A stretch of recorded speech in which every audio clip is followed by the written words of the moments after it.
L'autre thématique du jour, ce sera la variole du singe, justement, où je finirai par une petite anecdote un petit peu plus rigolote d'un mec qui s'enfuit d'un hôpital et prend l'avion alors qu'il est atteint vraisemblablement de la variole du singe. Mais alors du coup, petit récapitulatif parce que j'ai pas encore fait de chronique sur le sujet, c'est vrai. On a actuellement le cap des 1000 cas de variole du singe ou monkeypox qui ont été signalés dans 29 pays où le virus n'est pas endémique, donc où il n'a pas un réservoir naturel année après année où on trouve des cas. Mais justement, en fait, on aurait peur qu'il puisse s'installer dans des zones où ça n'est pas encore endémique. Donc voilà, c'est ce qu'a annoncé mercredi, hier, l'OMS lors d'une conférence de presse. Les symptômes sont les mêmes pour information que pour la variole humaine, mais heureusement en moins grave. Donc douleurs musculaires, maux de tête, fièvre et apparition de pustules caractéristiques.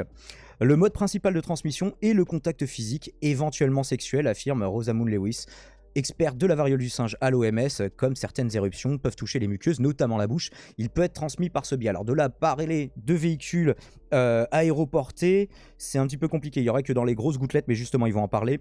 L'OMS, comme le Centre européen de contrôle des maladies, ne parle que de grosses gouttelettes et un risque après un contact prolongé. Pas juste quelqu'un qui te parle 2 minutes ou peut-être qui éternue à côté de toi ou j'en sais rien. Au début, il disait même que c'était sexuellement transmissible. Oui, on va y venir justement parce qu'il y a des petites polémiques par rapport à ça. Donc voilà, on ne parle pas encore pour le moment de transmission aérosol. Le masque n'est pour l'instant recommandé que pour les personnels soignants s'occupant de malades ou pour les personnes vivant avec quelqu'un qui a été identifié comme atteint de la variole du singe, avec lequel il faut limiter au maximum les contacts. Pour l'instant, sont touchés essentiellement, mais pas exclusivement, c'est important, on y reviendra, des hommes ayant des relations sexuelles avec d'autres hommes, mais des femmes ont également été contaminées. Il n'y a pas eu de décès en dehors du Nigeria pour l'épidémie de 2022, parce que c'est pas une maladie qu'on découvre cette année. Les populations les plus vulnérables, enfants, femmes enceintes, n'ont pour le moment pas été touchées. Alors cependant, du coup, oui, comme lors de l'apparition du sida, le fait que des personnes LGBT soient davantage touchées, vous l'imaginez, ça crée de l'homophobie. Et il y a quelqu'un qui tire un petit peu l'alerte, Matthew Kavanagh, directeur adjoint de l'ONU-SIDA, qui déclare: ces stigmates et reproches minent la confiance et la capacité à répondre efficacement à des épidémies comme celle-ci. L'agence onusienne, qui se base sur une longue expérience avec le sida, estime que ce type de rhétorique peut très vite neutraliser les efforts basés sur la science et les faits pour combattre la maladie. On se souvient que lors de l'arrivée du sida dans les années 80, c'était essentiellement les populations homosexuelles qui étaient montrées du doigt et du coup stigmatisées.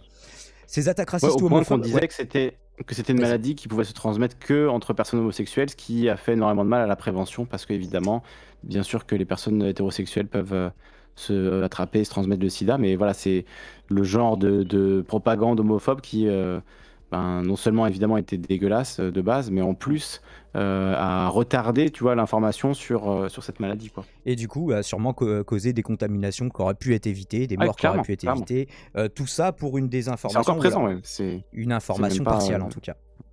Oui, tout à fait. Donc ces attaques racistes ou homophobes qui créent un cycle de peur qui pousse les personnes à éviter les centres de soins, ce qui limite la portée des efforts pour identifier des cas d'infection et encourage des mesures coercitives inefficaces, souligne le responsable, donc toujours Matthew Kavanagh.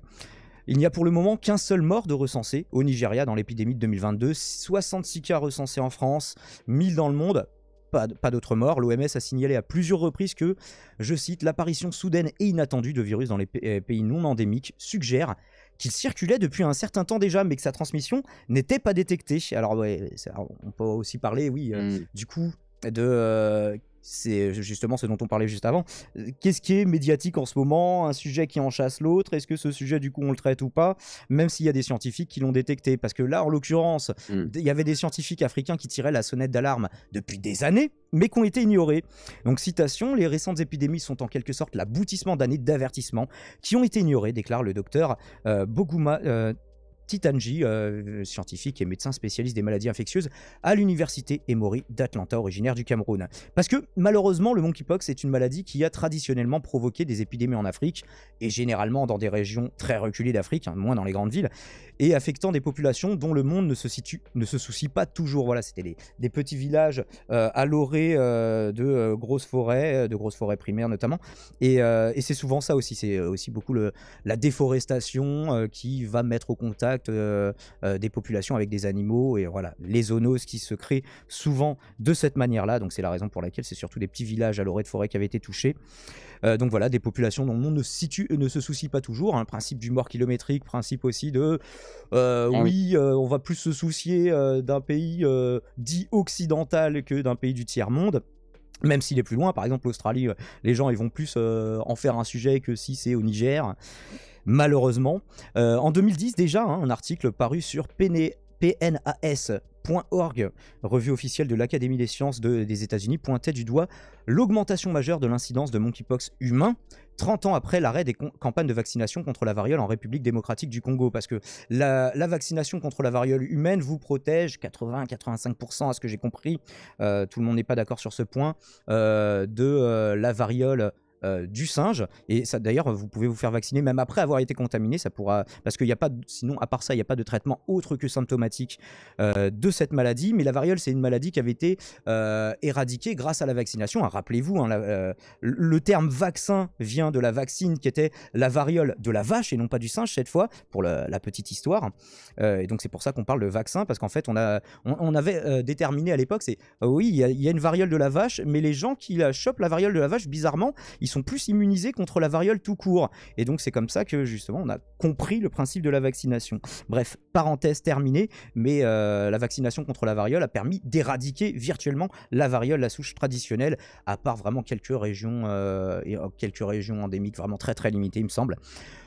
Plus nous nous éloignons du vaccin contre la variole, poursuit donc le docteur Oyewale Tomori, plus nous nous éloignons du vaccin contre la variole, plus il est probable que le monkeypox commence à se propager. Donc c'est un virologue nigérian, membre du conseil d'administration du Global Virome Project et ancien président de l'Académie nigériane des sciences. Nous disons cela depuis un certain temps. Maintenant, nos craintes se confirment. Alors donc on finit par une petite anecdote. La petite anecdote, c'est un Texan de 48 ans qui était au Mexique, à Puerto Vallarta, avec sa compagne pour y passer des vacances, qui a commencé à présenter plusieurs symptômes inquiétants, hein, tels qu'une toux, des frissons, des douleurs musculaires, les pustules qui ont commencé également à apparaître sur son visage, son cou, son tronc. Donc il a appelé son médecin au Texas, qui lui a dit non mais mec, fuck tes vacances là, va consulter. Donc il s'est rendu dans une clinique au Mexique et a été signalé comme cas suspect de monkeypox, vu qu'il y avait quand même tous les symptômes. Alors il a expliqué à l'Américain qu'il va être testé le lendemain et qu'en attendant il faut rester à l'isolement évidemment. Sauf que le Texan, lui son réflexe c'est qu'il a fui, il est rentré à l'hôtel où il séjournait, il a quitté Puerto Vallarta, c'est ça, Dallas, ton univers impitoyable, je crois qu'il était de Dallas d'ailleurs. Il a quitté donc Puerto Vallarta par avion le 4 juin avant que les autorités ne puissent le localiser. Alors il y a le Centre américain pour le contrôle et la prévention des maladies, le CDC, qui a confirmé lundi aux autorités mexicaines que l'homme était retourné sur le sol des États-Unis, où il a fait un test qui a confirmé qu'il avait bel et bien la variole du singe. Donc merci d'avoir pris l'avion, du coup, d'avoir les aéroports, c'est vraiment le meilleur endroit où aller quand tu as une maladie qui potentiellement peut devenir une grosse épidémie, voire une pandémie. Les autorités ont indiqué aussi que lors de son séjour au Mexique, il était présent à plusieurs fêtes dans un club de vacances. Donc voilà, le mec, il a pu contaminer tout le monde. Félicitations à lui. Quel trou de balle, mon Dieu. Et je vous mettrai en lien plusieurs sites qui en parlent, notamment l'Indépendant, voilà, justement, qui m'ont permis. Comme quoi, l'égoïsme d'une simple personne peut, tu vois, potentiellement avoir des conséquences sur des dizaines de milliers. Des centaines, des milliers, voire des centaines de milliers, potentiellement. Vu qu'un patient zéro, si le truc il fait, regarde, la Covid, elle a fait 6,2 millions de morts ou un truc comme ça, je vous dis ça de tête, il y a bien eu un patient zéro. Alors après, est-ce que le mec a été irresponsable? J'en sais rien, on savait pas ce que c'était à l'époque. Mais là, on savait, on lui a dit ne bouge pas. Là, on savait, on lui dit, voilà, c'est ça, on lui... À la limite, si tu sais pas, tu vois, t'as été contaminé, voilà, à Wuhan, on sait même pas vraiment au final aujourd'hui comment c'est arrivé. Est-ce que c'était de la viande de brousse? Est-ce que c'est les animaux? Est-ce que, voilà, on sait pas.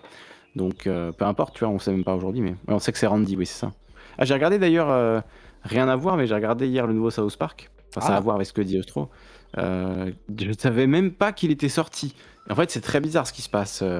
Bon, peut-être tu veux finir ta chronique avant qu'on parle de South Park, mais j'aimerais en dire deux mots rapidement avant qu'on... C'est lié à ce que voulait dire Karim. D'accord, non, je vous montrais juste les articles, notamment celui du Journal de Montréal qui nous parle la mise en garde contre l'homophobie et le racisme. Donc voilà, un des articles que j'ai utilisé pour ce petit récap. Mais voilà, j'en avais pas encore parlé sur cette chaîne, étant donné que j'avais beaucoup couvert la question covidienne. Et bien voilà, on vous reparlera potentiellement de la variole du singe. On espère ne pas avoir besoin de vous en reparler affaire à suivre as always.